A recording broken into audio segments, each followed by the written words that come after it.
Tony. Welcome to the Monday, April 13th episode of Morning Coffee and Chat. Uh, Tomorrow is the first of three big days. I go in for the eval tomorrow on my eyes, and then I get to schedule the first of apparently two different appointments to get my eyes worked on and hopefully, as per what the first doctor said, get them fixed. So, of course, mom and dad's up here. They rolled in, if you'll remember correctly, last week for my aunt's funeral. It went off without a hitch, sadly enough. Uh, yeah, you know how families can be at funerals. You got some that care about this, you got some that care about this. So, and you got some that care about this.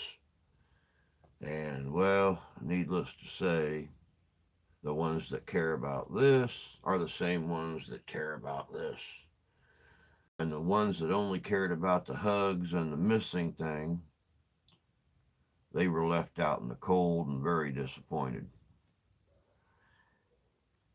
But it didn't last long. It was done and over with, and everybody parted ways and never have to worry about seeing each other again.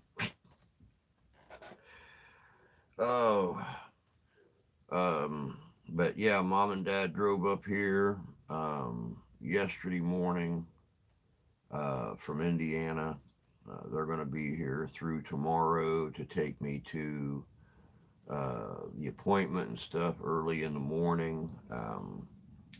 By this time tomorrow morning, I will already be sitting in a little chair with weird Zyborg looking things stuck on my face, and the big black eye scopes, and be looking like Elton John on a bad day. Um, but I spent all day yesterday outside with mom and dad. This eye is a little roasted today. Um, if today's anything like yesterday and 80 degrees, chances are we'll probably spend most of the time outside.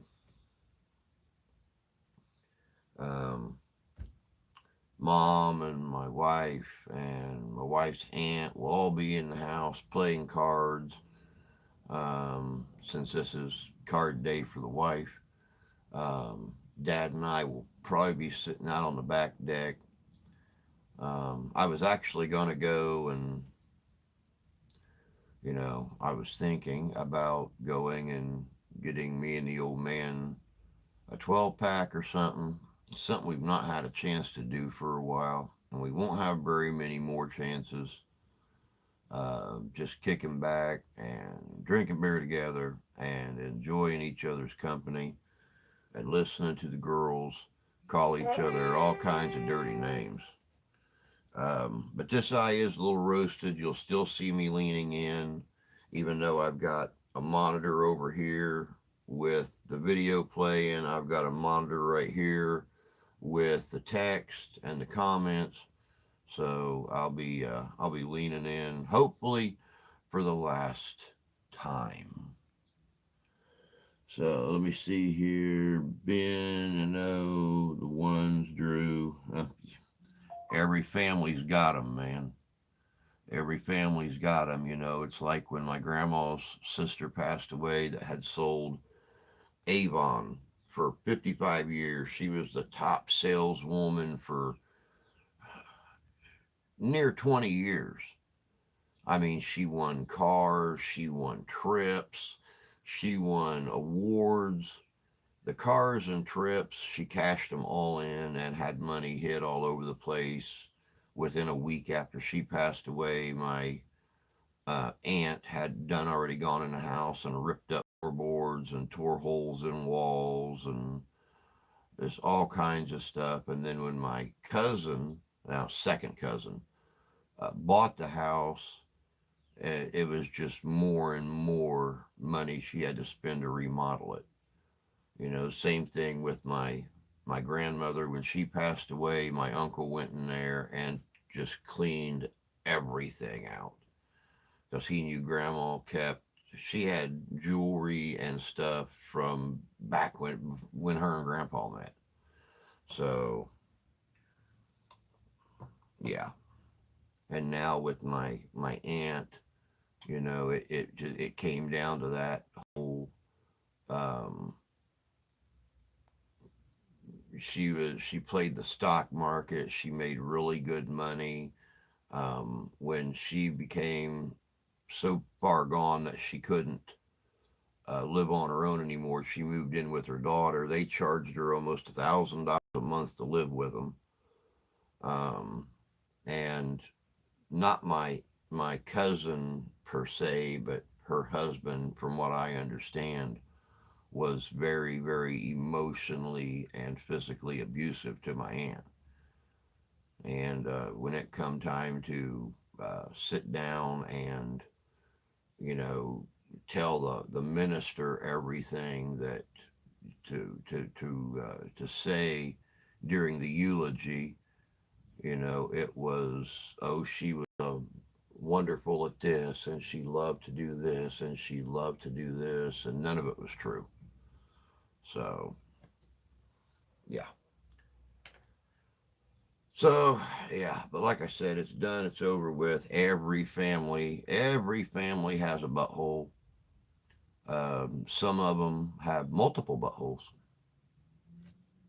It's like a gaggle of asses.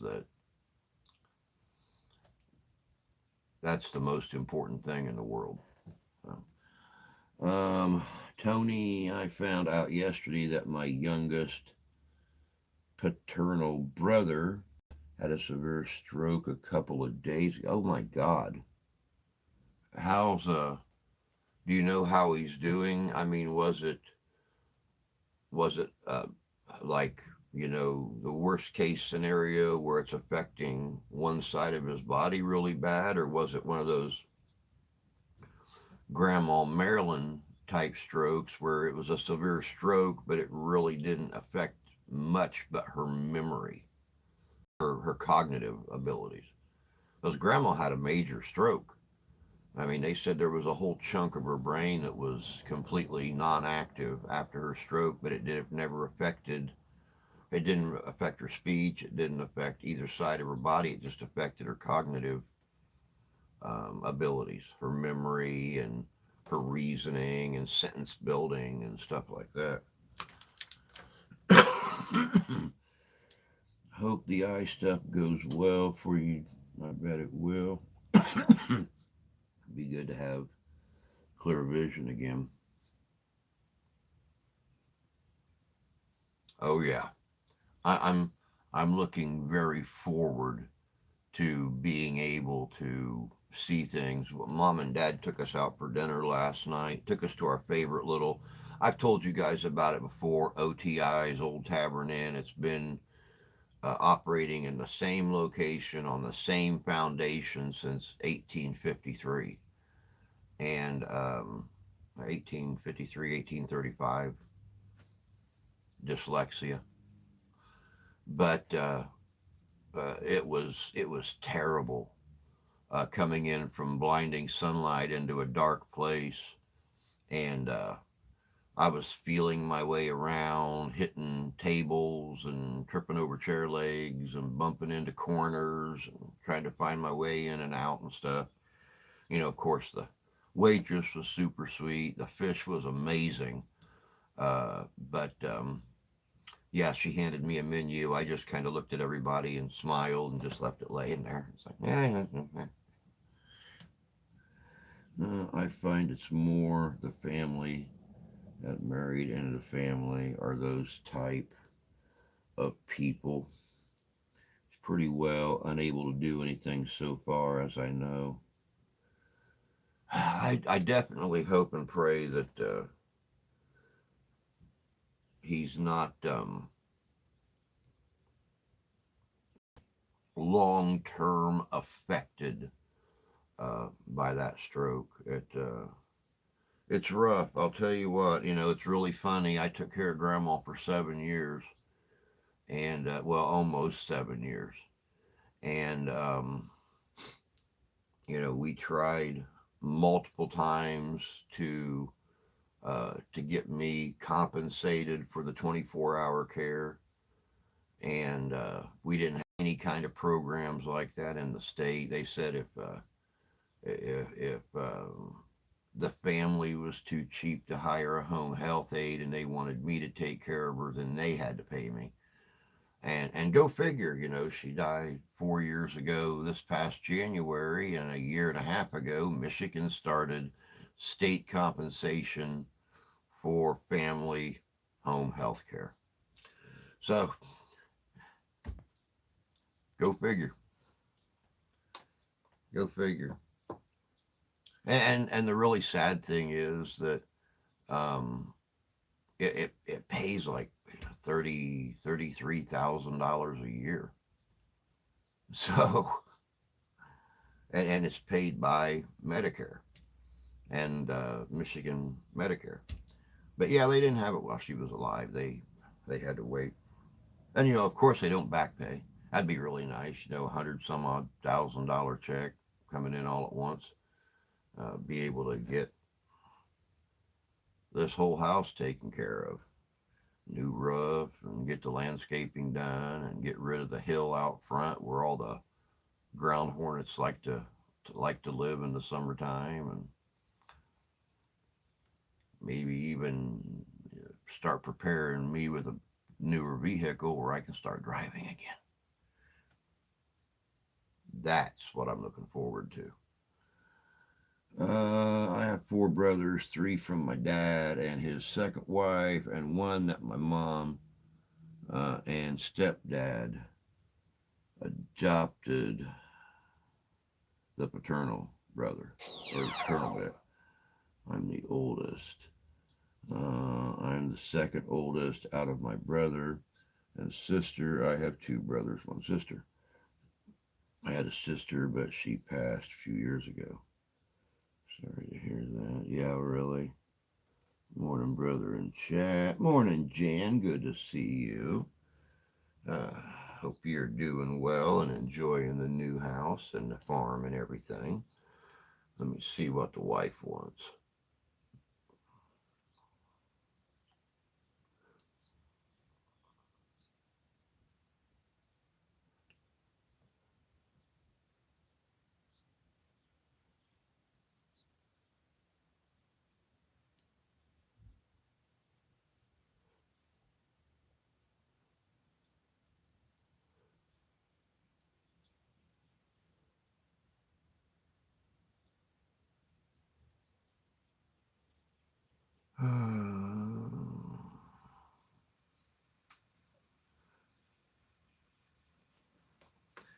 And you, I kind of had a feeling that, yeah.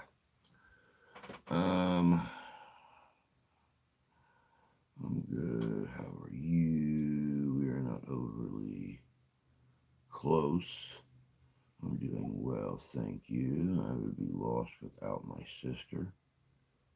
Put a couple posts on Facebook showing what we did on Saturday at the farm. Yeah, with mom and dad being here, rolling in here yesterday, I've not even been on Facebook. The only time, matter of fact, the only time I've actually, until this morning when I came in here, the only time I was even on my phone yesterday was talking to my sister after mom and dad went to the hotel last night. Um, she, of course, you know how them 80-year-olds are that never evolved with, time. She don't understand smartphones. She don't understand computers. She don't understand a lot of things. Dad's trying to evolve. I mean, he's got a laptop now. Today, when they get here, I'm going to have the kid install Messenger on his laptop. He's got Facebook on there, but he can't figure out how to download Messenger. So I'm going to have the kid download Messenger for him so we can actually video chat after he goes back home.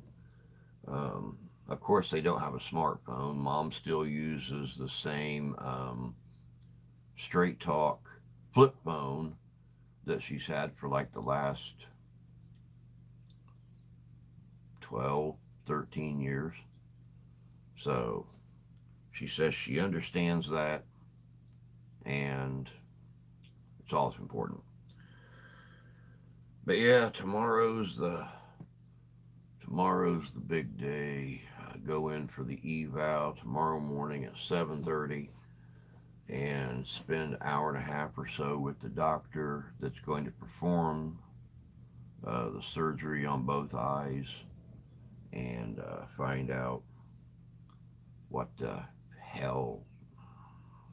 I don't know.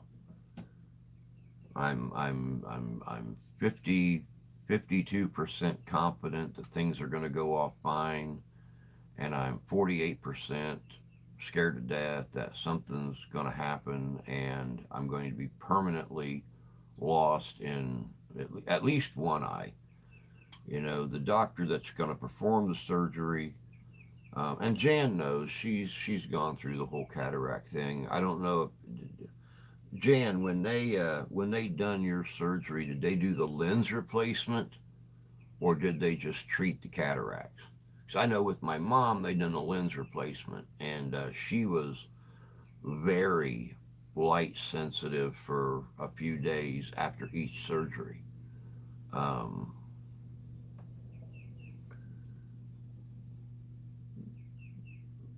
my doctor has studied in third world countries. He has performed um, surgeries on what they refer to as a third world cataract, which is a cataract that is just so thick that their scopes, nothing will penetrate that cataract so they can look into the eye. Um, he has operated in places like that, so he's familiar with it, but still, you know, much like my doctor a couple of weeks ago told me, there's always that slight risk.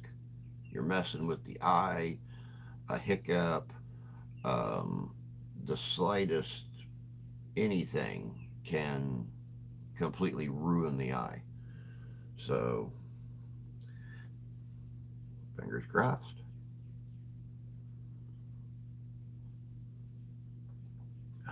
Let me see here. I grew up protecting. I put a couple posts on. Okay. I grew up protecting her. Haven't seen any of the York side since Dad's funeral. And the other one, I ain't seen him for 20 years. Dad's funeral was around 5 years back.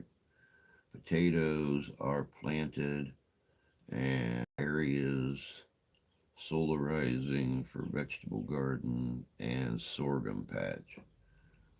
Prayers being said for surgery tomorrow. No, the surgery's not tomorrow. The evaluation is. They said I could schedule a surgery um,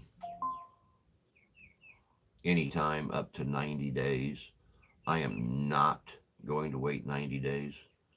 I'm going to try to get at least one eye worked on before week's end. Then they'll wait a week and then they'll go in for the other eye. But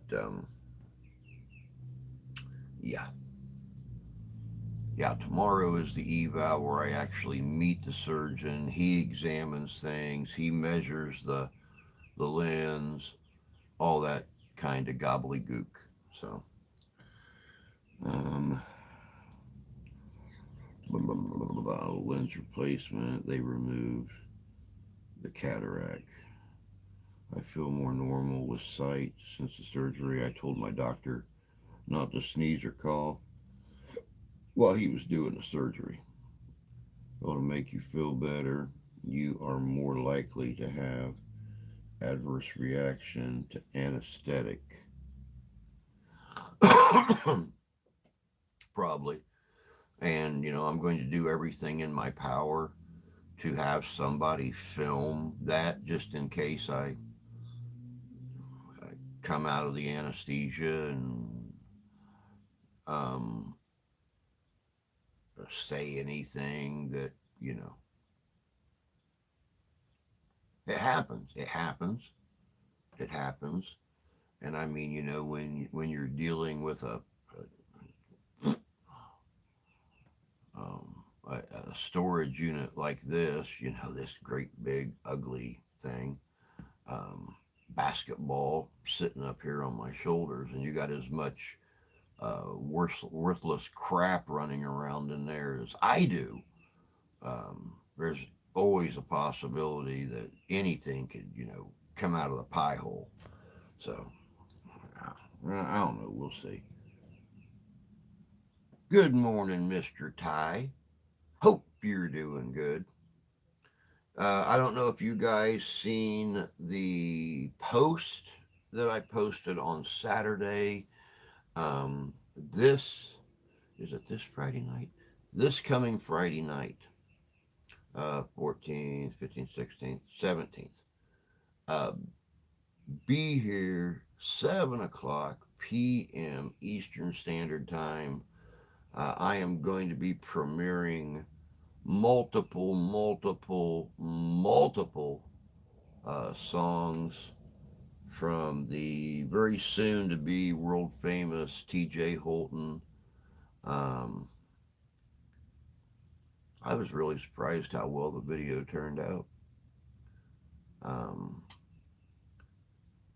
of course, and this is going to be a surprise to Mr. Holton, because I didn't tell him or his woman as I chatted with them in recent days or anything.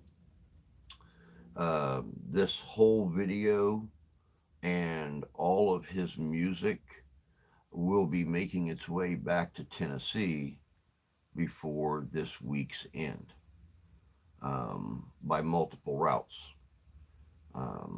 Not only are my mom and dad familiar with a few people down there that do music, but I've made a couple of friends in my life um, down around that north central Tennessee area, that I'm going to be submitting his music to.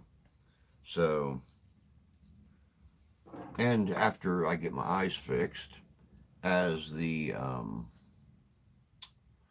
hopefully as the finances improve, I'm going to start doing more videography and photography.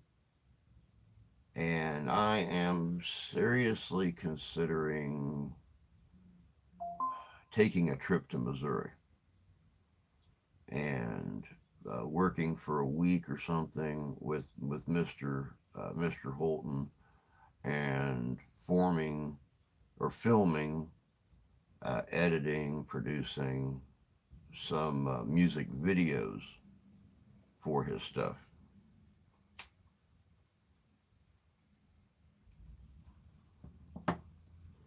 So finances definitely have to improve before I can do that because they have 4 kids to take care of, and the two of them, and I've seen Tyler eat, so I know that's a mission, unto itself. Just feeding him, but feeding 4 kids too, and a dog. Um, so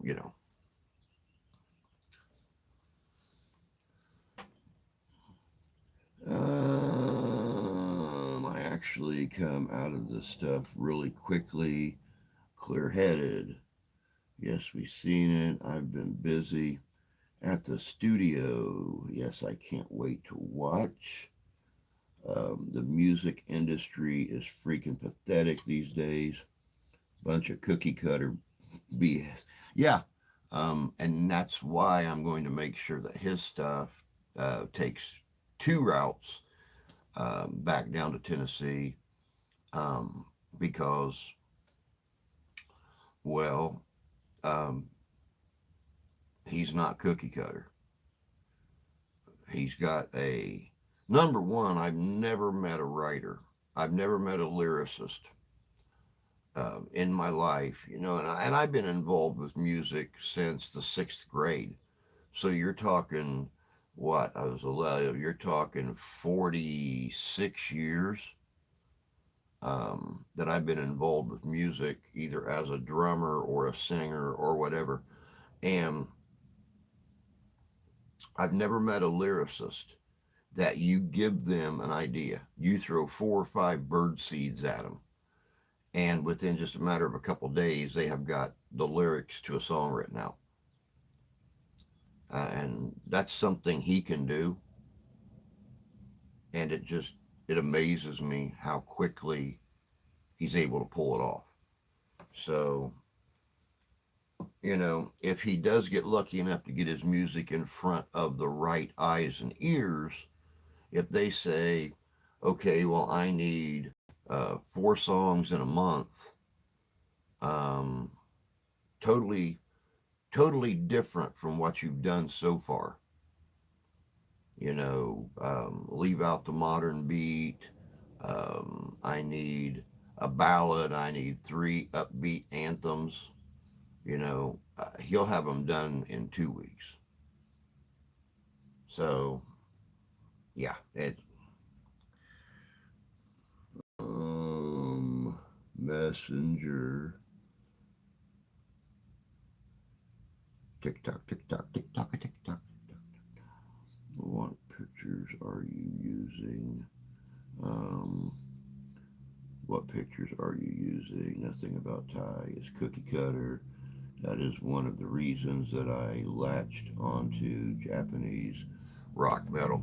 What pictures am I using? Well, you forget um, Mr. Holton. Uh, Not only have we been chatting on Messenger together for what, 4 years, 5 years, but I have access to your Facebook and all your photos on there. Not to mention, what pictures are on my phone and stuff like that. So don't worry. I don't think I pulled a crappy picture. Every one of them shows your natural beauty. Now, if you were doing some kind of a goofy, ha kind of song, then yeah, I'd definitely grab some of them not so good looking, straight laced photos. I would grab something that people are going to look at and go, so no worries. No worries. I got your back, Jack. Calm down. One of the reasons that I can write, but there hasn't been much of a reason the past few years.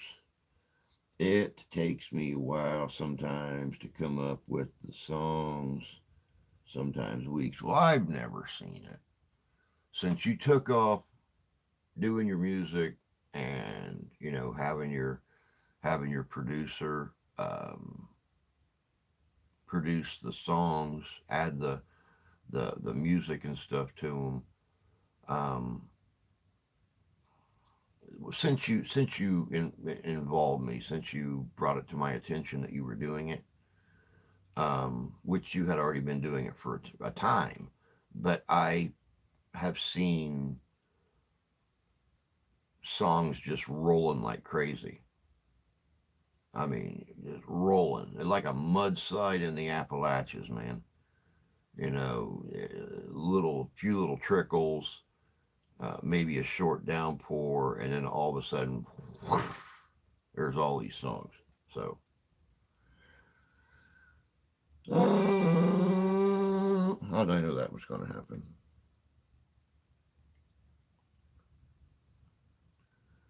I did compose a few tunes the past 4 months, but have not done any melodies of lyrics or lyrics. Yeah, either lyric. Lyric is lyrics, lyrics, lyrics.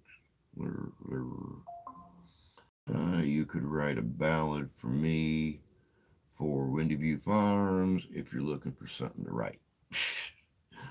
I don't look like Instagram or Facebook. I have a long beard. I almost look like Hank Williams Jr. with my avatar glasses, aviator glasses.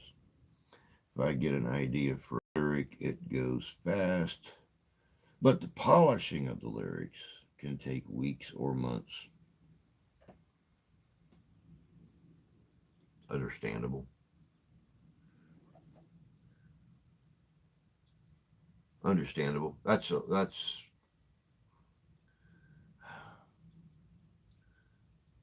I have a very, and some of you may have noticed over the years. Well, no, because none of you guys knew me back 10 years ago. Um, since the diabetes thing and the coma, um, I've had a very hard time with cognitive reasoning, um, recalling memories, especially long term memories. Um, it got much harder for me to write. Some of you know, some of you don't know. I've been working on a book for a long time, and I've not touched it in probably 2 or 3 years because number one, in the last 2 years, I'm not able to read what I've got so far, and previous to that, um, recalling the memories just isn't an easy operation for me. So, yeah, I'm really hoping once we get these taken care of, we can start working on other things. Since my doctor seems to only like to work on one or two things at a time, as a matter of fact, I've been told, well, we're really sorry that you spent 3 years without insurance because the state messed up, but, we only have about 40 minutes for, yeah, that's really pushing it. More like 20 minutes for a visit. We can only talk about two or three things.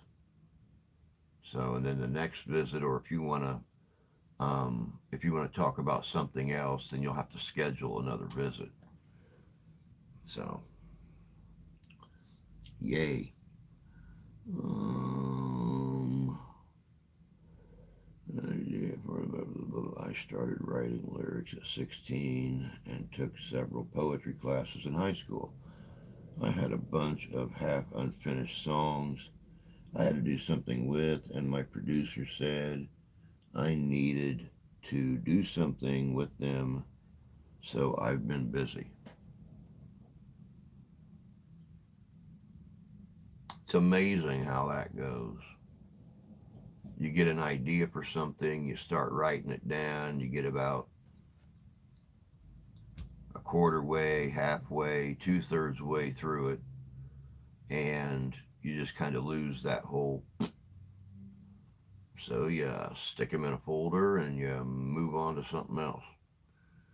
Next thing you know, you have got an entire book of a third, half, 3/4 written stuff, and but you're good with your lyrics, so it shouldn't be too awful hard for you to pick it back up later and do something with it.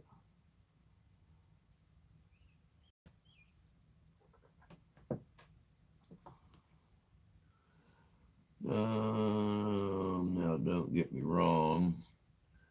Of the 200 songs I've written, 75% are shit. 5% are really decent.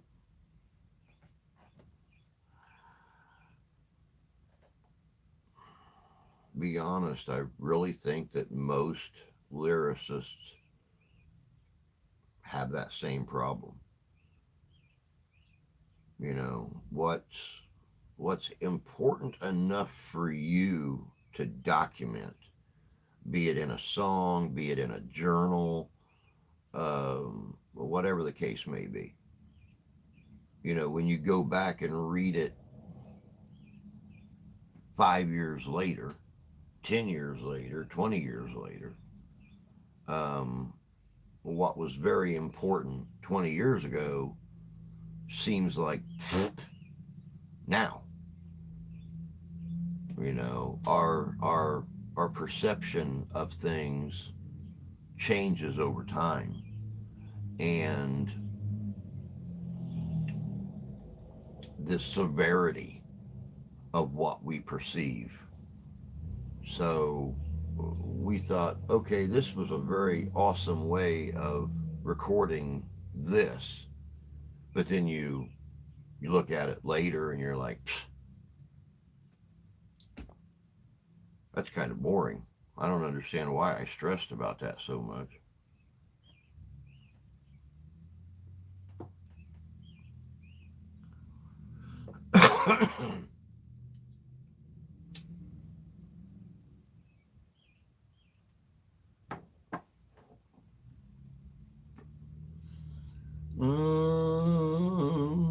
Now, now, songs can be good songs, but that is somewhat rare.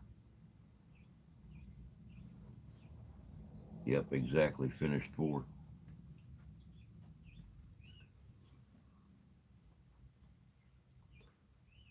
It'll come together. I have complete and total confidence. And quite honestly, and I even mentioned this in the video that's coming on Friday night. Um, I even mentioned the fact that, you know, in a sense, since we adopted you, since you became part of, you know, our household here, um, I've kind of watched my little brother grow up and become his own individual being instead of stressing about the past or what's happened in the past. I've watched you grow. I've watched you mature. I've watched you evolve. You'll probably hear evolve a lot. Um,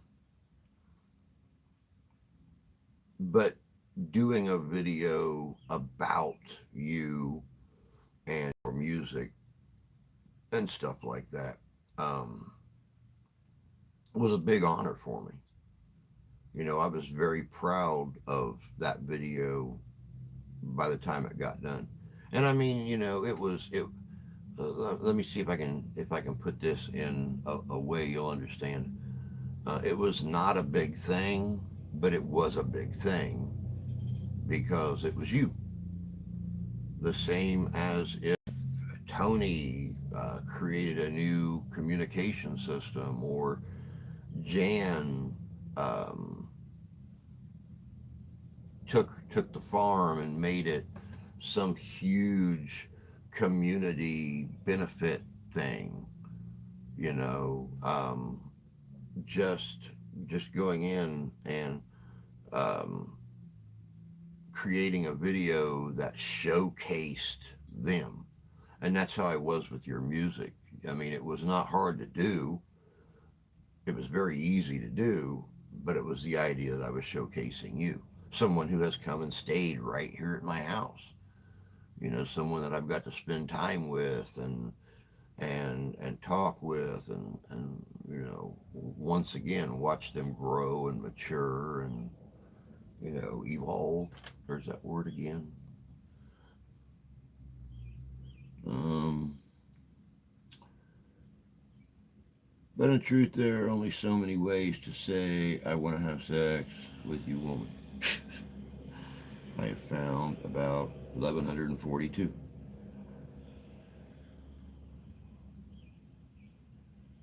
I ain't I ain't that into ham radio. No, no. The way you talk about your radios, I could only imagine that your garage probably looks like a 1970s NASA computer room. Um, just radios.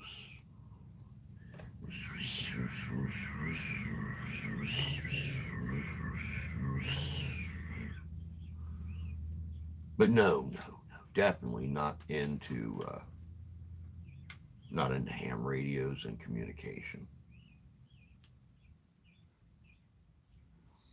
I did do my storm spotter recertification Saturday and volunteer for running radios at the local NOAA station.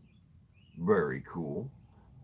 Hopefully, you got a rousing woohoo score on that certification and everything. I'm just, it's funny. You're just a little bit older than me. What, half a decade or something. And even I have realized of late not being able to do much of anything except right here. Um, how bored I get. Mom and Dad, like I said, they came up yesterday. Um, they brought me a fishing poles and a tackle box that belonged to their neighbor that they bought their house off of, and he was a championship fisherman. So I've got like two super high quality fishing rods and reels and a tackle box full of definitely not Walmart style lures and hooks. And I mean, he's fished for everything from sunfish to alligator gar. And Mom said when they got this toolbox from, or this tackle box from his wife, she said there were hooks in there that looked like he was uh, trying to fish for great white. She said there was hooks in there that were that big and like this from the main shaft to the hook. So of course they had to go through and take out the things that I wouldn't use, but especially up here in Michigan. About the biggest thing we have up here is northern pike, and it's not like going to Pike Lake in Warsaw, Indiana. We don't have 4 foot long pike up here. We got 3 foot long pike. So you don't need orca hooks to to catch these things.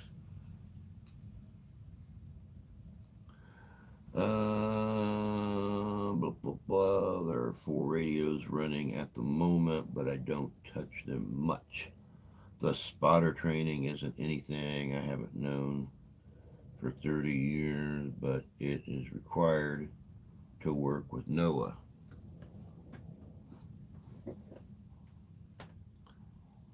My Doppler system that I use on my phones and stuff is all NOAA. So I've got a secondary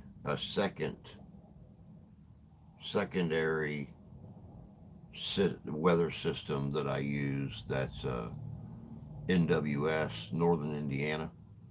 But my main Doppler is NOAA. So I have a lot of faith in NOAA when it comes to stuff like that. I seen bigger muskie than pike, and muskie look always pissed off. Yeah, yeah. We don't have a lot of muskie in the area here close by, but we have a few of them. They're usually 2.5 foot long, 3 foot long, about the same size as the pike around here. So that'd be kind of nice to hook into a muskie.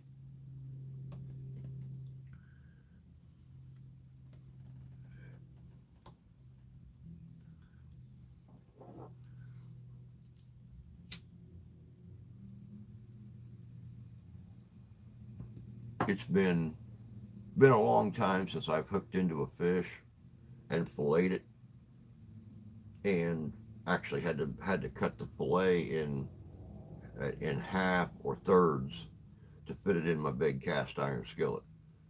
So it'd be kind of nice again.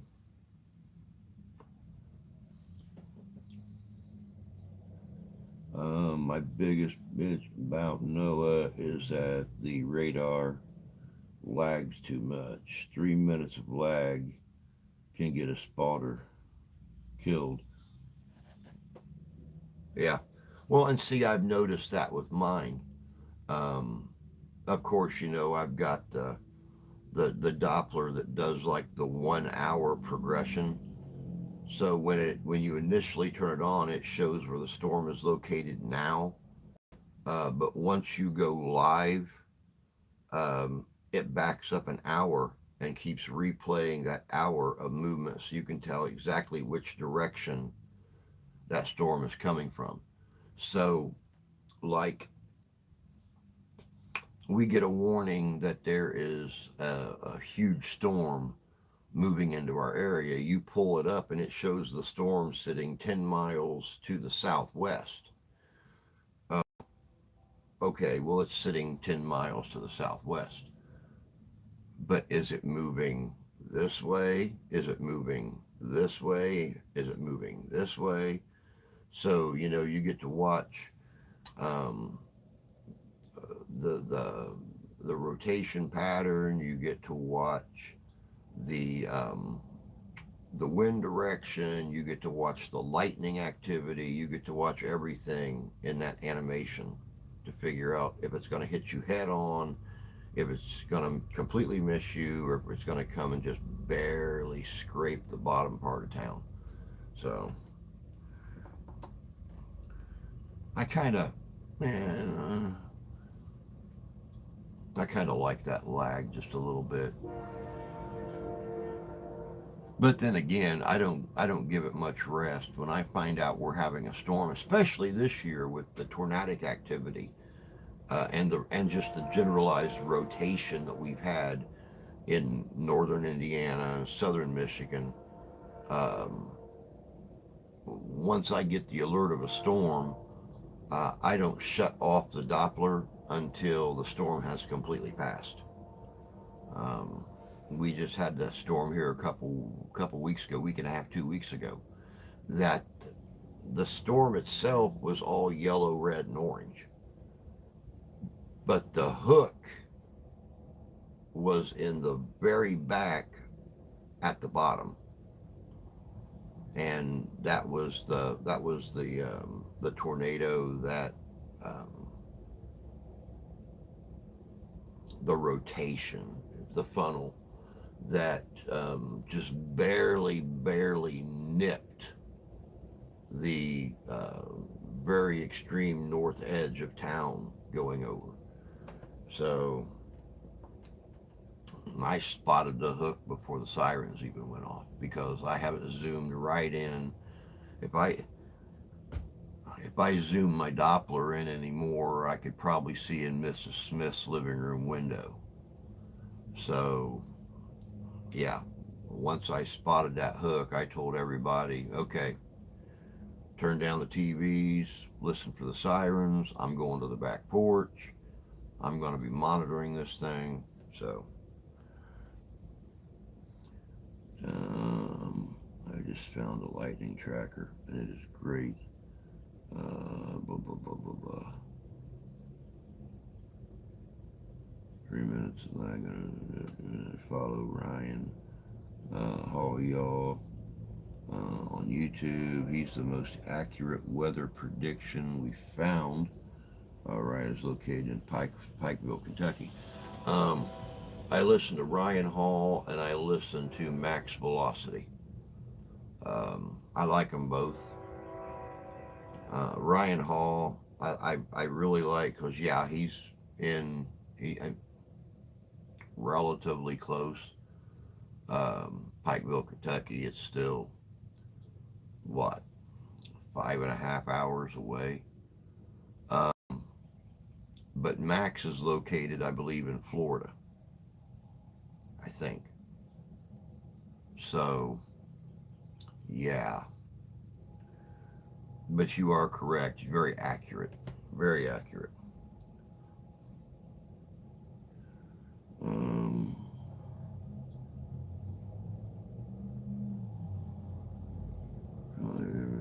it tracks strikes almost real time, millisecond of delay. I have WeatherWise app. It's very good. It's called Real Time Lightning Map.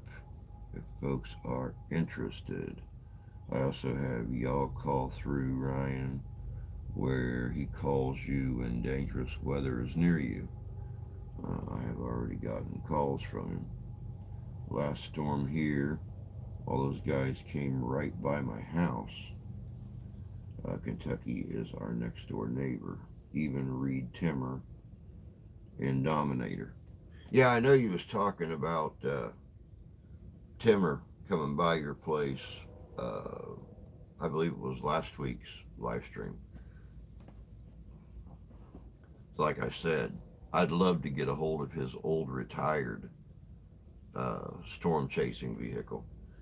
I mean, even though it drinks gas at the rate of 1.5 miles per gallon, with all the plating and the rotating turret and everything on it. Um, yeah, here lately, the wife has taken a big interest in the whole storm thing, and she's found quite a few shows on like Discovery and stuff about storm chasing. And one of the shows we watched showed the episode when Reed's old tank um, broke down, and they premiered the Dominator.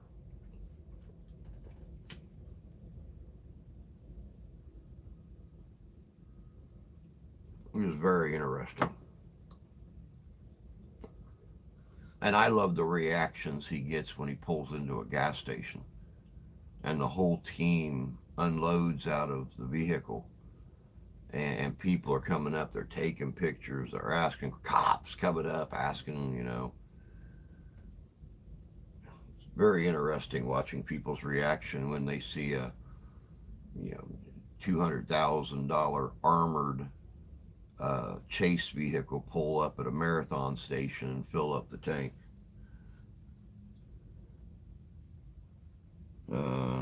I have never wanted to see inside of a tornado. Just want to know where it is at and where it is heading. Keep my loved ones safe. Yeah, I don't know if I could do it. I don't know if I mean, I got pretty rough scoon cojones when it comes to being afraid of things. Um, but I don't know if I could anchor myself to the ground and uh, let a tornado run over me. I mean, it'd be pretty cool. Don't get me wrong, but it would. Um, I would probably pee all over the inside of that chase vehicle, and then everybody would be mad at me because after the storm passed, instead of celebrating, everybody feels like asparagus. So yeah, I know TMI, but you know me, I believe in honesty.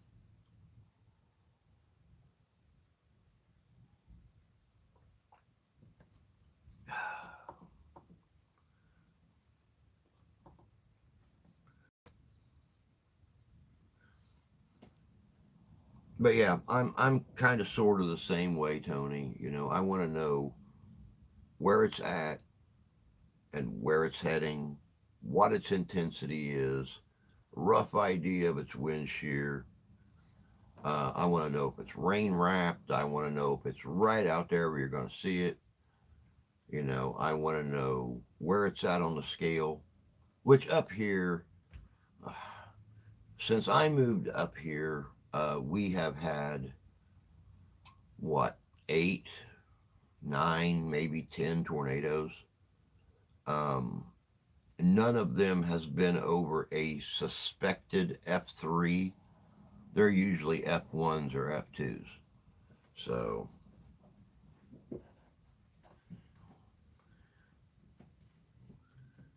I've been overly close to a tornado, and fear wasn't a thing, but I still would rather not get killed by a storm. Yeah, I know. Yeah, um, not on my top 10 list of ways I want to go out. I mean, you know, if I was,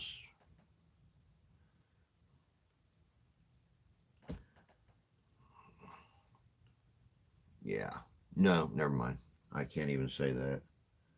Um, the overly close thing was going into a rain wrapped tornado from the northeast. Really a dumb move on my part.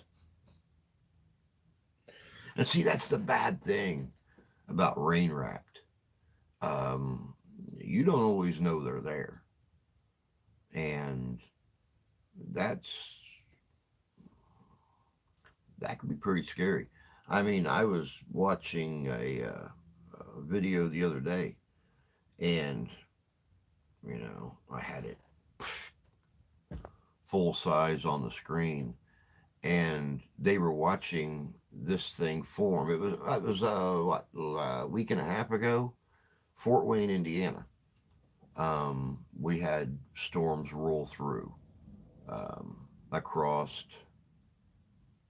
northern Indiana, and there were guys standing at their um, warehouse park in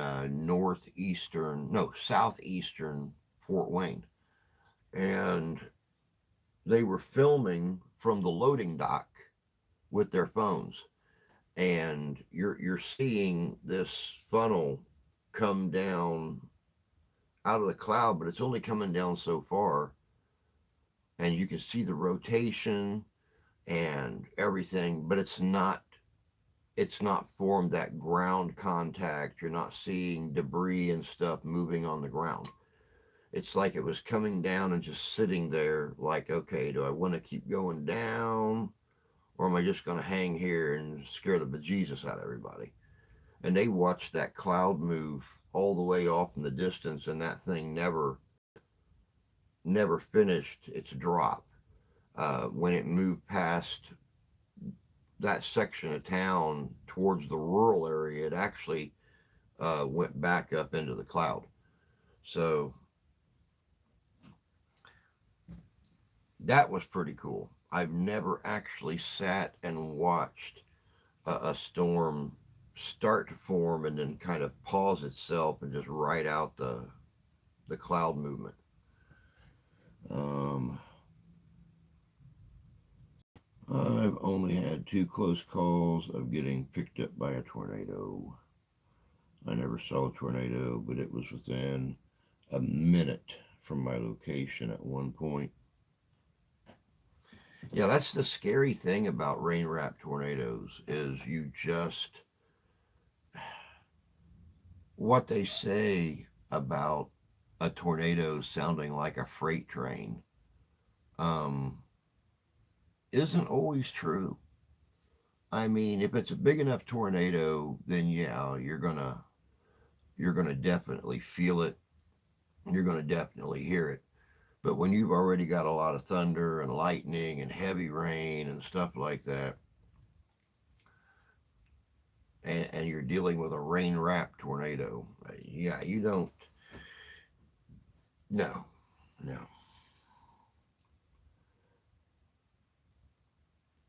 I took the wrong road and was a mile further south, closer to the tornado than I thought.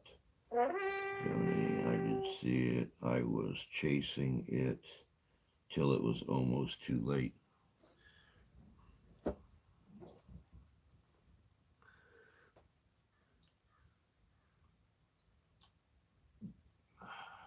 The directional changes is one thing that really scares me about chasing. Is, I have seen chasers going down a country road with a tornado being a half a mile away from them, and they're staying even with it going down this road, filming it, and just all of a sudden this thing just 90 degrees and start moving off in the other direction or moving towards them, and then they have to slam on the brakes and get out of there in case it changes direction again. um, some dangerous stuff. I mean, I can understand why it takes a very special breed of person to chase like that. Of course, no fear of dying just seems to be. Um, the rain going right angles was the only tell I saw. The scary part is that I had my eldest daughter with me. Oh yeah, yeah, that would definitely.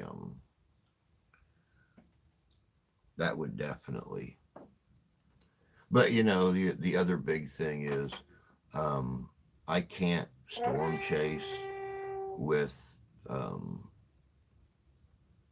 old telephones and stuff like that. So I would need some major funding. I mean, look at the IMAX camera that Timmer uses in the Dominator. Um, and that's not the only camera, but it's $100,000 camera. He's got other cameras that he uses, 20,000, 30,000, $50,000 cameras. So yeah, I no, nope, nope, nope, nope, nope. This poor boy can't afford to go out and get fancy stuff like that. Which is why I'm still using old crappy equipment when I go ghost hunting. Can't afford, new portals and periscopes and stuff like that. Ovulus. Um,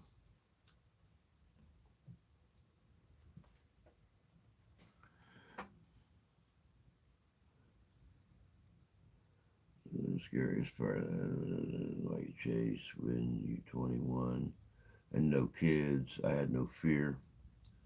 Nowadays, it's a different story. My last encounter was enough for me to stop. I remember the tornado outbreak, April 3rd, 74, the day Xenia, Ohio was wiped out. We had one run straight down our main street in Cincy. It made no noise except when it hit something. Filming the thing is very secondary to me. Well, and see, I'm not a thrill seeker. So, filming something, grabbing the evidence of something that could possibly help the field to advance, to me, that's like one of, if not the most major part of doing it. It's the same as ghost hunting. I don't ghost hunt because I'm thrill seeking. I ghost hunt because I want to try to pick up that one piece of evidence that's going to help to further the scientific study. And it would be the same for ghost hunting or, you know, I would say deep sea diving, but you guys know how I am about sea.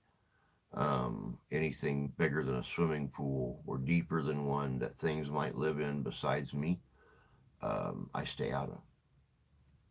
So yeah, we'll exclude. And you believe you me, if there's ever actually a sharknado, I will probably never go outside during a storm again. I'm not gonna. No.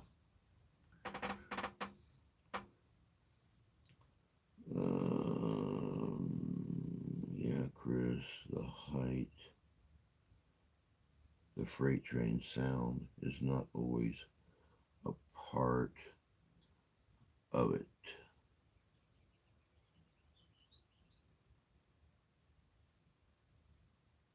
Mr. Jarvis, good morning, sir. I didn't even know you was in. I have a hard time reading uh, the blue on the black background. Um, but I'm glad you're here. Been a while. Good to see you again. Chris, I remember that when my dad was on our patio filming the tornado. I was 6 at the time. Remember my dad bringing in hail the size of a grapefruit. I haven't told you we have a cemetery on the farm. We're trying to look into the history.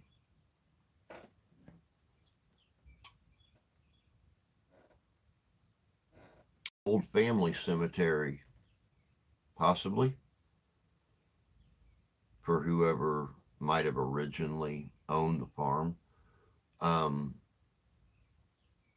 Doing my paranormal 101 videos and watching some of these bigger teams and some of the smaller teams even, or just teams that have chased longer than I have, um, I've come to find that sometimes it's better to not check into the history first, to go in and investigate, document everything that you find, and then check into the history, some of the names, anything prominent that was mentioned, stuff like that, and then go back a second time with that knowledge of everything that occurred and the people, what they may have done or accomplished, stuff like that, and then do a deeper investigation. Sometimes when you're confident that you're not going to fall off a cliff or a tree fall on you or something like that, sometimes it's better to go in blind the first time and then go do all of your research, all of your history, everything, then go back a second time with more information, and you'll really be surprised what you get the first time, but then you'll super be excited and surprised about the responses you get the second time when you go back in there loaded. Um, McNabney is the name on the headstone, originally from Ireland. We have done that. I thought you had. I wasn't sure, but I thought you had. I was out with my bro chasing and saw one of our town's older SDA have a tornado go through 100 yards behind his vehicle, and he did not see it. I put a warning out via radio, and it was short lived. But I went to the ESDA director's office the next day and joined. Put your skills to work. That's what I say.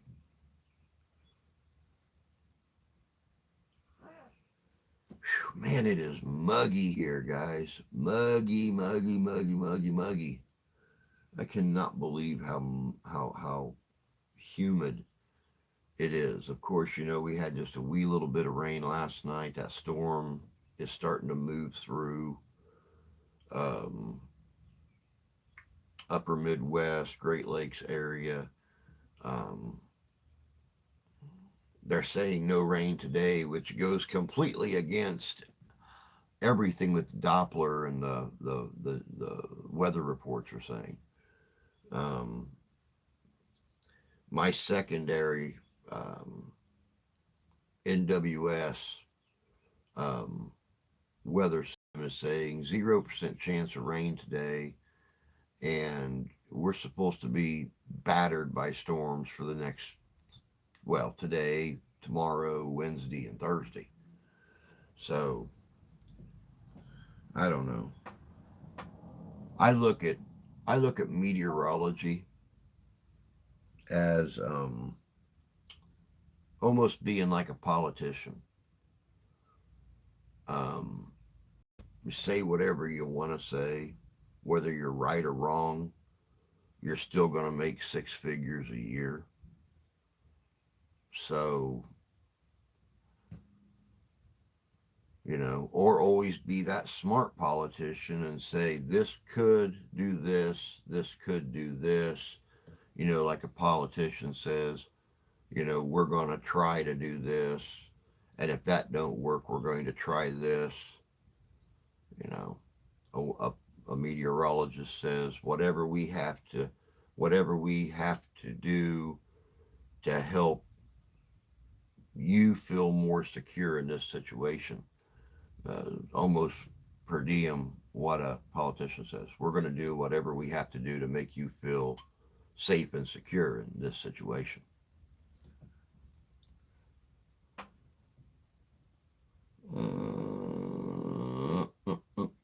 There are the graves on the hill that we were told the stones were removed, and the guy before us planted corn. Oh, wow. Well, we went from threat of severe drought to, oh shit, we're flooding in 2 weeks. Seems like every time it rains here for like the last 2 or 3 weeks, we get a flood warning.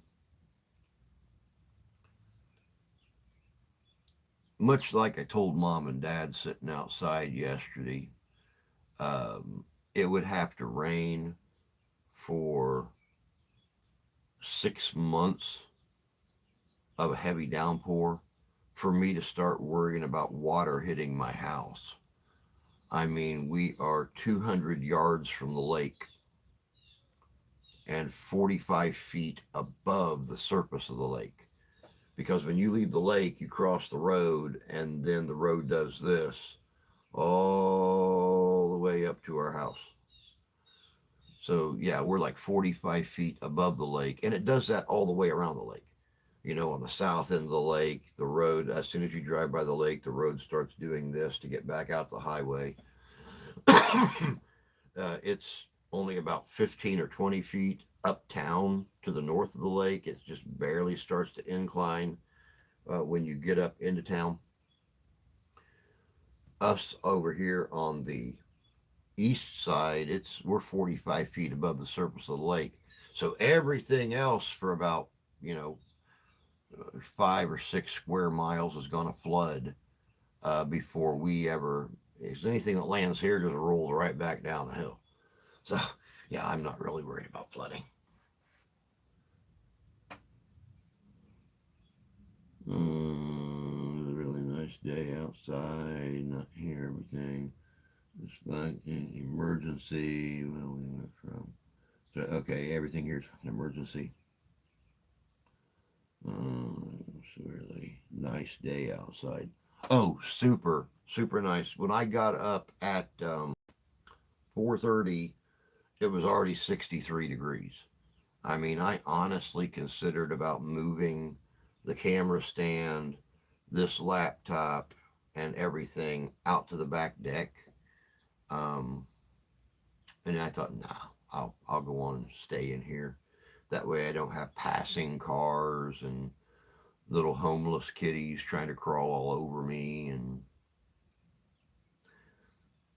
I have to run back and forth to keep refilling my coffee cup.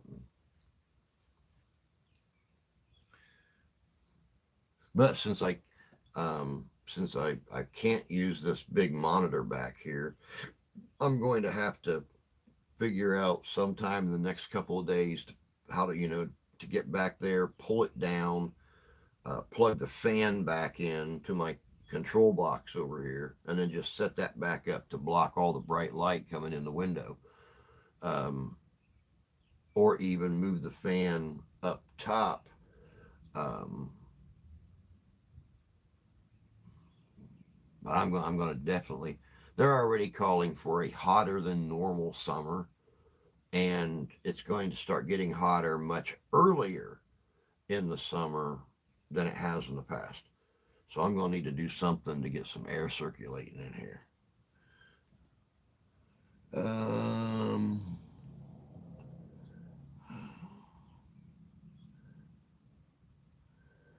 I watch Ryan Hall Y'all on YouTube in Kentucky from a weather.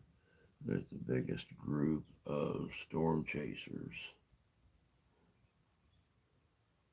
Yeah, we were talking about that. Jan JJ watches Ryan Hall too. I like Ryan Hall. I also like Max Velocity. And then there are several, and I can't express enough. If you don't watch TikTok, don't laugh. Let me finish. If you don't watch TikTok, I would definitely on a stormy day. We know we have a lot of storms moving up from Oklahoma or Texas or wherever. I would definitely get on TikTok and just keep flipping through until you find storm chasers. Subscribe to them. That way, those are the main things that come up. I must have found 50 storm chasers across the country and Canada that use TikTok. They're live. They're right there. You're seeing everything, and not all these guys use YouTube or Facebook. But I in the last 3 or 4 months, I must have found 50 storm chasing teams on on TikTok.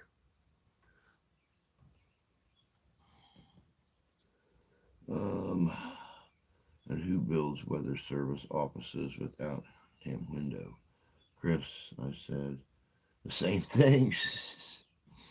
Now Ryan is amazing. I've seen him go live and stay on for up to 13 hours at a time.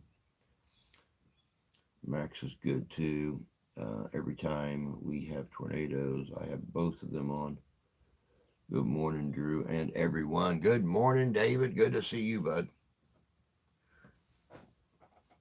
Turn you off, turn you back on. I know you're about to shut off.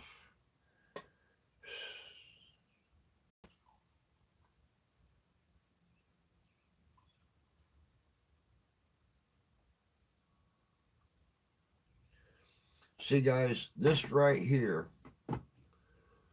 here proves how dirt to dirt I am.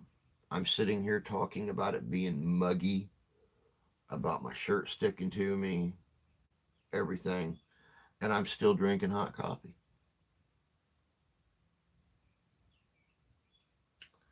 Yep.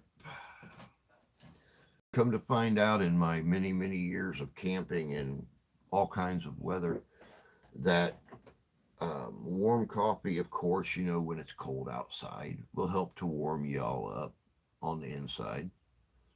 And of course, you've got a nice warm fire and clothes to warm you up from the outside. Sadly enough, that same principle works when it's hot outside. It just warms you up from the inside and makes everything stick to you more. Which is why this handy dad um, is sitting here drinking hot coffee when it's like 70 degrees outside already.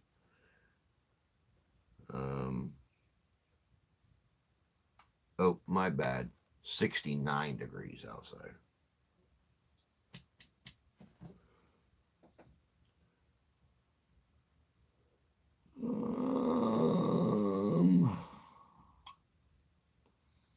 I find most of YouTube spotters to be overly dramatic. Oh my god, it is going to drop a tornado any second. I always have coffee in the morning. Dude, that is a cumulus cloud. It ain't dropping shit. I've seen that. I've seen that quite a few times. You know, this thing has the potential of dropping a tornado right here in the business district.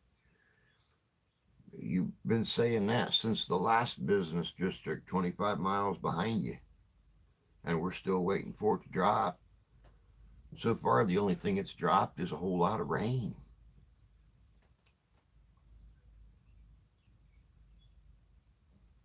I personally like, okay, we're sitting here in this parking lot at Menards here in town.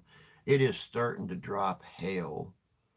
Dude, it dropped hail for like 3 seconds. You seen it, you know, dink, dink, dink, dink, dink, dink, bounce off the blacktop. And it was back to rain again. And that cloud's clear over there now. But yeah, you're right.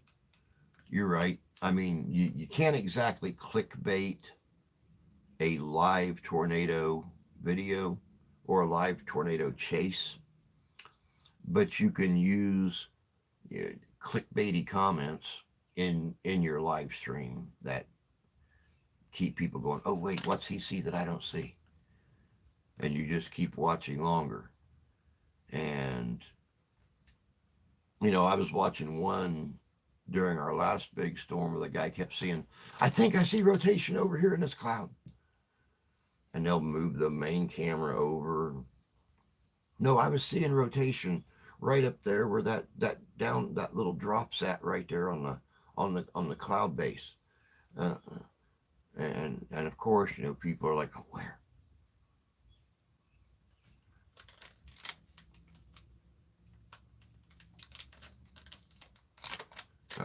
That wasn't a funnel forming guy. That was one cloud passing by another cloud.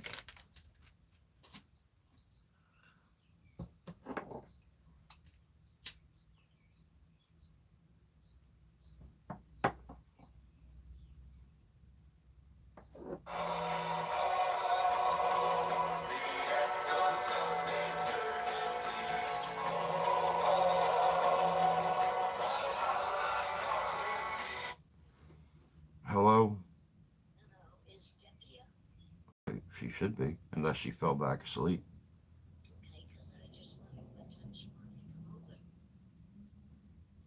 Um, Whenever you want to.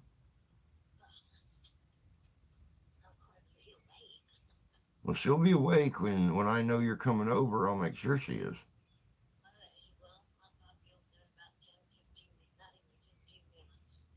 Okay.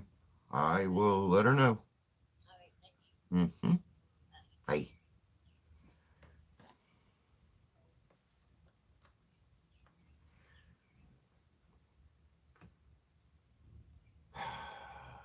Not only am I a ghost hunter, not only am I a historian, not only am I a videographer and a photographer,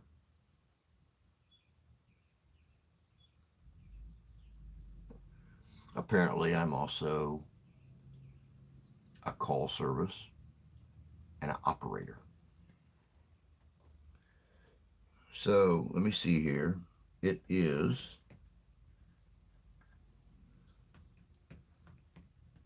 not popping up. It is 9:24. It is time for me to take a little run to the in-house anyway and um, talk about a horse. But I got to go wake her up. So talk real nice amongst yourselves. I'll be back in just a sec. A heart calling me. Whoa.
The echoes of eternity.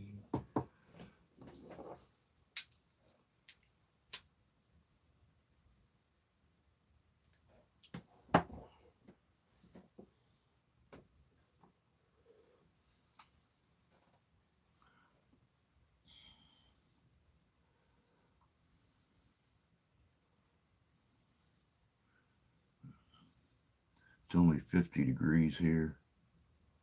Wow. Yeah, we're a lot warmer than that here. Matter of fact, I usually run a degree low on that because that's that secondary NWS um, weather. So it's probably 70 or 71 here right now. Like I said, we got up to 81 yesterday. We're supposed to be right back up there today. Second guessing nature potential problem. Yeah, really. Speaking of cemeteries, I grew up in a neighborhood called Carthage. We have a house 2 blocks up that. We have 2 blocks up that used to be the mansion of our first mayor in Cincy. His wife is buried under the front yard. Oh, wow. Place is haunted as hell. I would love to get down to Cincy. Um, Number one, I've not been to Cincinnati in decades. Um, but I had said something to the wife too the other day about Chicago. We went to Chicago for our honeymoon, which was only 2 or 3 days. But don't forget, I was sick and in the process of dying um, 5 days before I actually did. So, yeah, I wasn't much in the mood to do anything when we were in Chicago. Now, Cincy, we went down there to the museums and stuff when I was in elementary school and junior high. And I love Cincinnati. It's a beautiful town.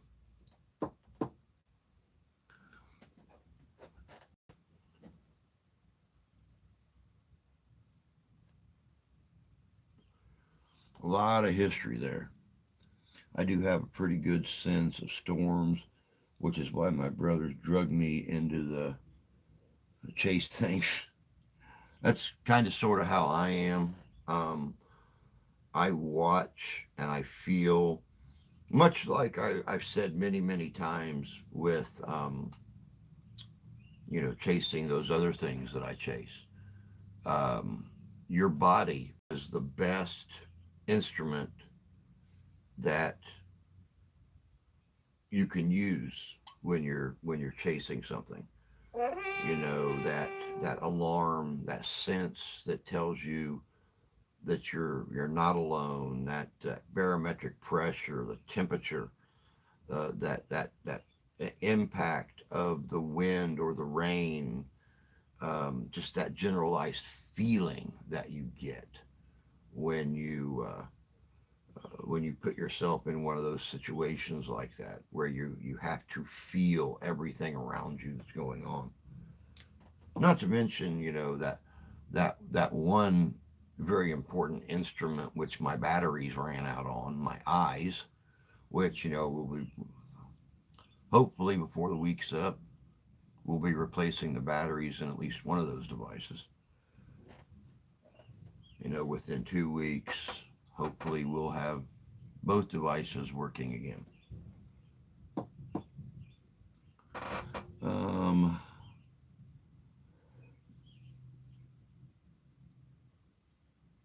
blah, blah, blah. I missed something.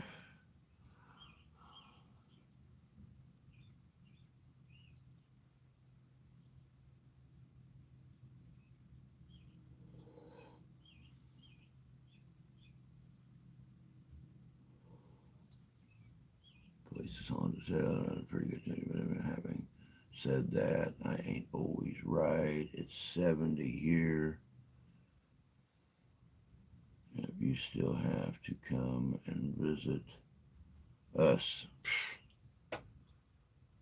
Jan, if you knew how tight things were, honey, I mean, I can't even give myself any rest. Once I get both eyes working, um, as soon as I can take the little sunglasses off a day or two after the second eye is taken care of, I got to go right back to work. I mean, we are literally, with me being off work for, you know, 5, 6 months, um, we're seriously on the verge of possibly losing everything. You know, electricity's gone up, our gas has gone up. The only thing that's not gone up is that ridiculous $700+ a month mortgage that Grandma and Grandpa signed 22 years ago and agreed to. But well, no, I take that back. They agreed to 600 and some odd, but then the escrow, um, whatever, faulted or blah blah. In the cost of insurance or whatever, you know what makes mortgage payments go up and down. So yeah, that's I told I told mom and dad yesterday. Um, I made the remark about I needed to go up to our Helping Hands uptown and take a bunch of clothes and stuff up there that we're going to donate, but I wanted to look for something I could use to make a new tunic for the Ren Fair this year. You know, since I'm going to actually be able to get out and move around a lot more. I'll be on the news. I'll be speaking for it and stuff. Um, but she said, "Well, we can go up there." I said, "No, I'm not going up there right now. I got to just cram everything into like 2 weeks after I get my eyes fixed and can get some money coming in." I said because um, the last $10. No, I take that back. The money that I had for Christmas, I'm still carrying the change from the last dollar of it in my pocket. You know, I broke the last dollar about a month ago, and I'm still carrying the 79 cents in my pocket from that last dollar of the money that I had in my pocket 4 months ago. So yeah, it's tight. So it's gonna be a while before I'm able to go anywhere. Um, Ohio is one of the most haunted states in the union. Literally, out of every 6 buildings, one out of every 6 buildings has ghost stories. Man, the last time I was in Cincy was 1970. The country is way better than the city of Cincy, Ohio. Quite a few haunted locations. I have a friend lives in Ohio that used to be really active in the paranormal community. Sorry I'm late. Hey Cher, good to see you, love. Hope you're doing well.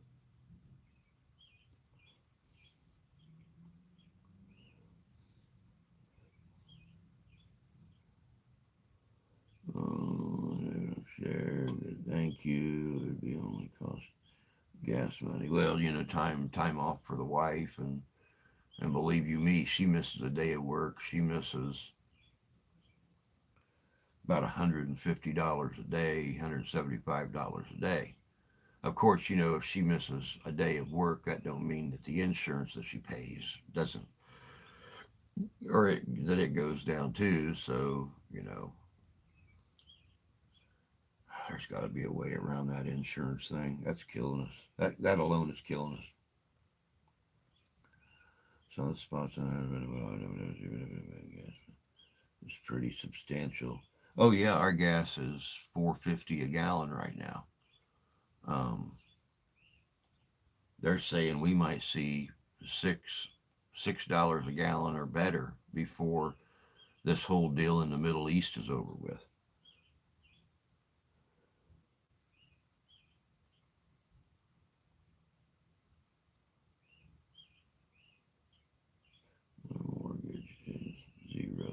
Yeah, you just got your mortgage paid off, Tony, you lucky dog. Sometimes it's better to find locations that haven't been investigations before. They are off the map. Locations like that are extremely active. Definitely. And who wants to see the same exact investigation over and over and over again with pretty much the same results? Yeah.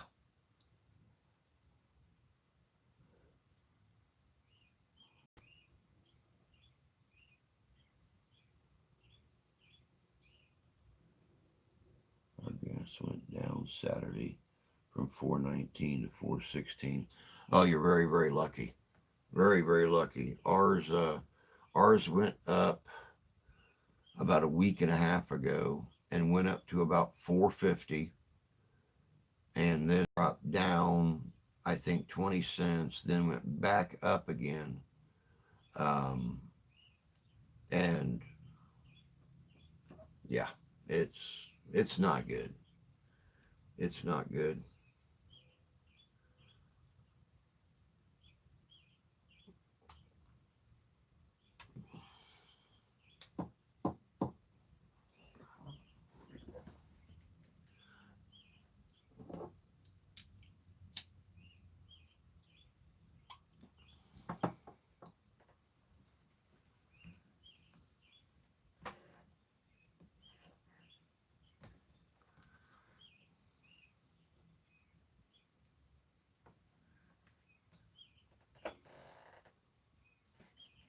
Bloody hell.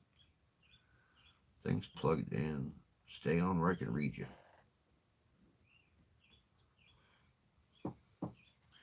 Bloop, bloop. Our gas went down Saturday. I'm doing well, thank you. And your parcel should get sent in the next couple of weeks.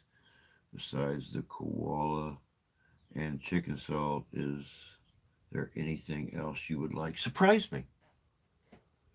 I will tell you the same thing I tell anybody else that sends me anything for Christmas or for a gift or whatever. Surprise me. If there's, something that you would like me to have, if there's something you would like to see me talk about, if there's something you think I would like, just surprise me. I love receiving things from you guys. I'll be the first to admit that. Who don't like a gift? I love opening things from you guys because whether you've only been with me for a few weeks or you've been with me for a few years, you get a kind of idea of who I am. And believe you me, who you see here is no different. And Jan can and Tyler can agree to this, or or disagree if they want to. If they disagree, they'll be fibbing because who I am here is who I am off camera. I'm that same goofy, fun-loving, laughing person that um, you'll see on camera. So just I'll leave it up to you, my dear. Um, what the hell is chicken salt? With a little bit of chicken salt. Be right back. Must brew pot number two. I don't think things will get any better either. I've heard about chicken salt. Tony, I guess. I just thought the same thing. Chicken salt is the best. We put it on our chips, fries. You must be Aussie. Yes, you are, Drew. I don't like chicken. I use, I cook my ramen noodles and stuff completely different than most people do. Most people will cook them in a pot, they'll drain the water off, they'll put the noodles in a bowl, um, they'll put their little seasoning packet on it, etc. I cook mine, I like chicken broth when I have noodles and whatever. So I will. put water just over the noodles in a bowl, put it in the microwave for 3 minutes and 15 seconds, and then I'll take like my seasoning packets, put them in, and I'll sprinkle about the equivalency of a third seasoning packet of like chicken bouillon or something in it. So after I get the noodles eaten, then I've got the chicken broth to drink afterwards. And I'm thinking that their chicken salt is probably something like a bouillon. I don't know. I'm talking out of my butt. I have no clue what chicken salt is, but I'm very very anxious to try chicken salt to see what the flavors like. I'll even gladly slice some potatoes and make some chips or fries and sprinkle it on there and see what it's like on there. I didn't know what poutine was until somebody talked about it. And then I started making gravy and putting gravy on my french fries. And I realized it's just a different kind of loaded fries. It's not got the onions and the peppers and the meat and everything on it and the cheese. But this stuff's pretty good. Look at Dairy Queen. Dairy Queen makes a mint off their chicken strip dinner. And all it is a chicken strip and french fries and country gravy. And when you're done dipping your chicken in your country gravy, you dip your fries in your country gravy. Same concept. I'm also making an interactive booklet for you to with the Aussie Touch. Oh, very cool. I can't wait to see that. Absolutely. I do the same except for the seasoning packet. I use my own seasoning. We actually have a meat company from Australia here that sells kangaroo, koala, crocodile, and wombat. Oh my God, that sounds good. I love alligator. I've never had crocodile, but that sounds amazing. I like to cook about 3 packages of beef ramen and mix it with a pound of fried hamburger. Never tried it that way. That sounds interesting. BW3S here in Ohio has always sold poutine. I do chill. I do chili and cheese on fries and spaghetti. Never done. No, I do chili and cheese on spaghetti. I have done chili and cheese on fries, for like loaded fries and stuff. Lori's American Grill has poutine. Chicken salt you put on chips or seasoned chicken with it. Chips and gravy is a staple here. Love it. Tony, you're making me hungry. Oh, I love poutine. Um, but I'm all about that international food thing. I mentioned what last week or 2 weeks ago trying actual Scottish haggis the first time when all I'd ever really eaten is American haggis. Because a lot of the things that the Scottish use to make haggis is trash meat here. It's always stuff that goes in the garbage. They don't even sell it. A lot of it can't be sold. It's against what USDA rules and regs. But properly made Scottish haggis is super good. Um, Toddies and neeps, sausage. Um, I love a lot of the food from over there. England, same way. France, same way.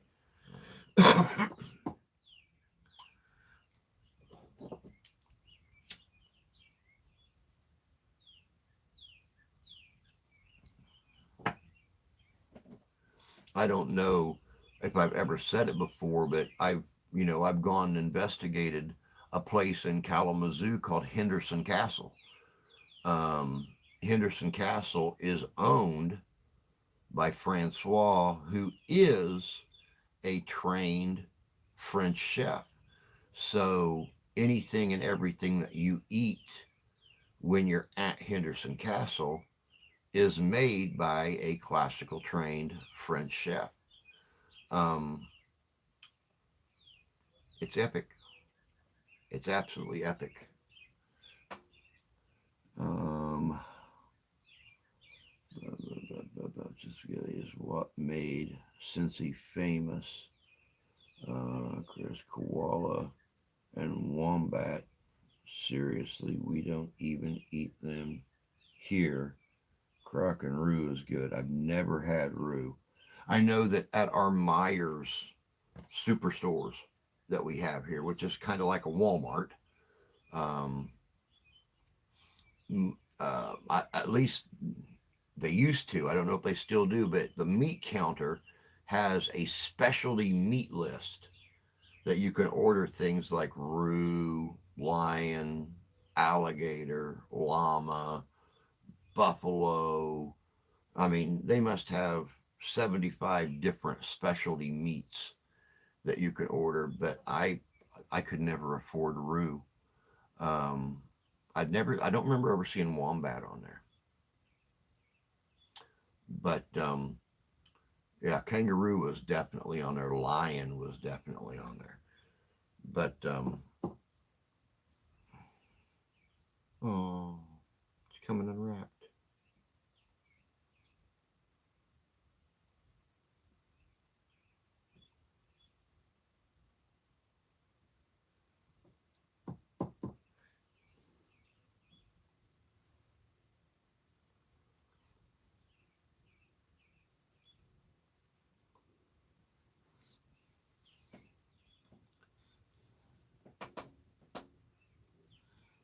Um, only Carol Shelby's Texas chili. Never had Carol Shelby's. I really wish I would have tried haggis when we were in Scotland. England's food is trash. I have been there at least 10 times. Horrible meat quality, no spices other than curry. Huh. I discovered chili spaghetti at Steak and Shake. That's weird. I've never seen that at our Steak and Shake here. We never ate in England, just caught the bus to the cruise port from the airport. I've tried most North American wild game. At some point, I loved elk, did not like moose or bear. Elk steaks are amazing. They call it three-way chili. Huh. Now, I have had their chili, but I've never seen chili on spaghetti. Not even ever seen anybody order it there. Around here, you go to Steak and Shake. You go to Steak and Shake for a burger and a shake. And those little teeny tiny French fries that can fit through the lace hole on your tennis shoe. You pick it up and you can almost see the person sitting across the table from you through it. They're so tiny. Um, I've had Roo, Croc, Emu, File Snake, and Goanna. I'd try every one of those just to say I've tried every one of those. I've had buffalo and it was amazing. Chili spaghetti is a classic. A Steak and Shake. I have had buffalo and rattlesnake. I've had buffalo and rattlesnake. They're both good. I thought it was classic at Skyline. Buffalo was good. Rattlesnake was okay. One of my friends makes great buffalo chili. Buffalo chili is really good. Buffalo in general is really good eating. Of course, you know, the mother-in-law's best friend, he goes to Myers and buys ground buffalo, and they I guess they now carry pre-pattied half-pound buffalo burgers. They come in a pack of four. Um, he's made those for us before, and oh my God, they're so good. Not greasy at all. Awesome flavor. It was very cool. Matter of fact, I just talked to him here about a week or so ago. Wants us to come over so he can make them again.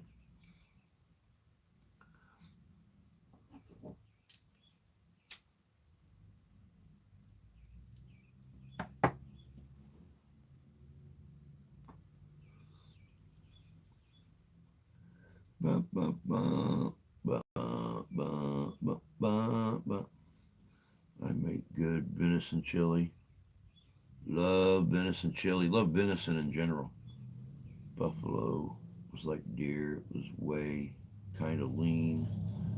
Chili spaghetti is available at most places in Illinois, Ohio, Kentucky, and Indiana. I haven't had venison in a while.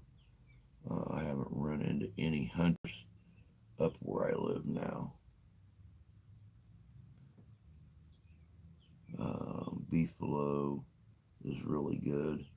We get bison meat at the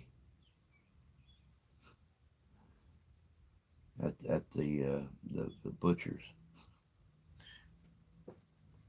I started to say that's probably why they're butchers is because you're going in there and you're taking all their buffalo and stuff. That's probably why they're butchers instead of just butchers. I have a big box of venison in my freezer. Very cool.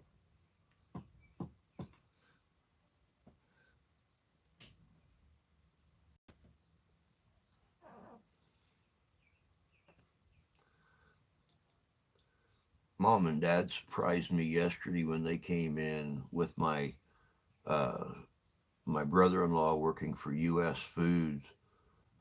He orders a lot of him and my sister's meats from U.S. Foods, and he'll place the order on Monday, and then when he returns at the end of the week on Friday night to come home for the weekend, my sister had ordered me a case of bacon.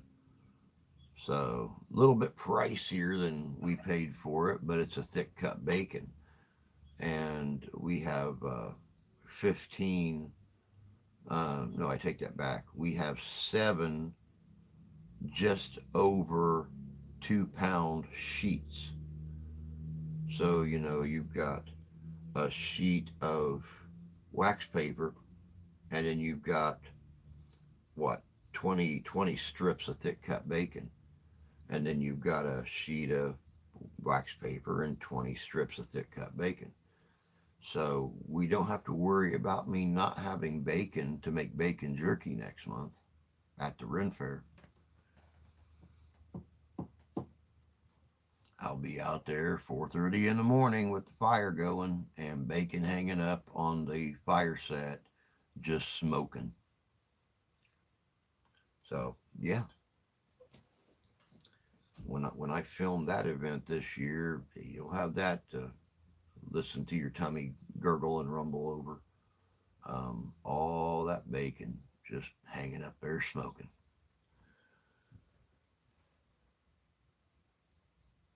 Actually, the butchers are the ones standing at the counter with their wallets out. Yeah, go figure. I bought half a cow at $6 a pound. I'm friends with a pretty big Native American community here. Bison is easy to get.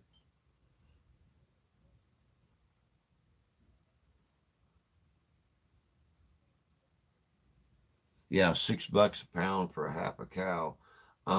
U.S. Foods right now is selling their 60-pound cases of ground beef. It's 6 10-pound rolls, and it's right about 4.39 a pound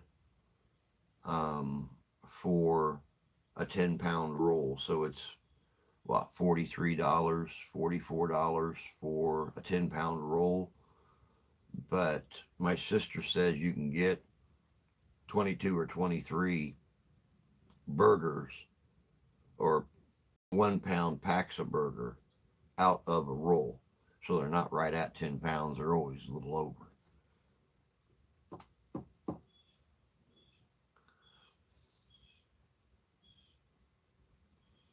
Bought that a year ago and have about 20 pounds remaining. Drew, have you tried Aussie beef jerky? No, no, and go figure, beef jerky, one of my favorite things to eat. This was somewhere around 450 pounds. I know right about the time this whole shindig started over in the Middle East with Iran and everything, a lot of meat markets or butchers all over the Midwest started making their uh, quarter beef, half beef, beef pork, splits, whatever, available for, you know, 200, 300 mile delivery. Um, but a lot of them are selling those pretty cheap, pretty cheap. I mean, you get 400 pounds of beef at what was the last one I saw? The last one I saw I think was 369 a pound, 469 a pound, something like that. But you're getting 400 pounds of beef, or you're doing 400 pounds of beef and 400 pounds of pork, or whatever the case may be. But yeah, a lot of them are making those long distance deliveries available.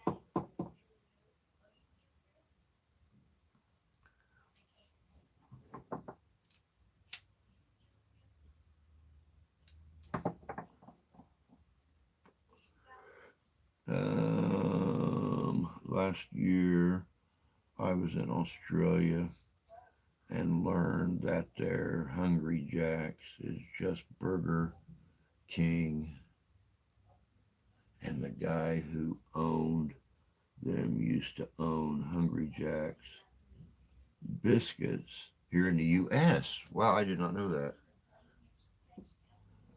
I got to admit it is some of the best quality beef I've had. Even the stew meat lasted like good, or tasted like good steak. I'll send you some to try. Thank you, Sarah. I appreciate that, dear. Yeah, a year and a half ago, which is when we ordered the beef, was a higher point in beef price, Chris. Yeah, they couldn't name it. Burger King. Ah, gotcha. That's funny though. I remember the old Hungry Jack TV commercials when I was younger. But it is that time, guys. It's been 2 hours again. Um, I will be back on next week just to test out um, the reading capability without having to do this all the time. So wish me luck. Like I said, I'm going tomorrow morning, 7:30, to meet the doctor, to meet the surgeon, have the eval done, get my lenses measured, stuff like that, and then hopefully Thursday or Friday, um, I will go in and have the first surgery done, and then a week later, go and get the second surgery done. So, um,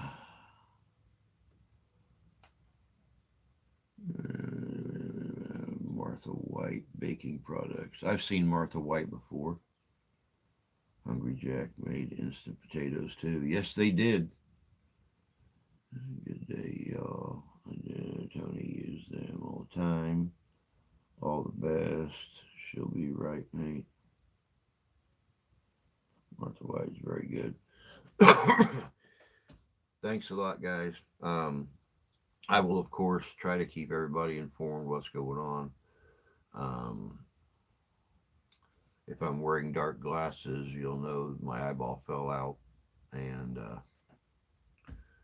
they can't find it. They couldn't find it, or somebody accidentally stepped on it, or something. But until next week, y'all take care of yourselves. Take care of each other. God bless you. God love you. We do. And we'll see you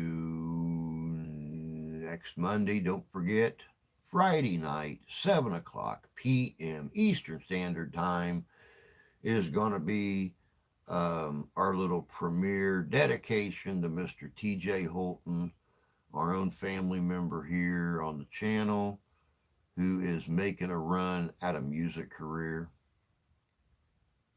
I got to admit, he ain't released a song yet I didn't like. So stay tuned for that at the end of this week, and I'll see you guys on Monday. Y'all take care of yourselves, and I'll catch you later.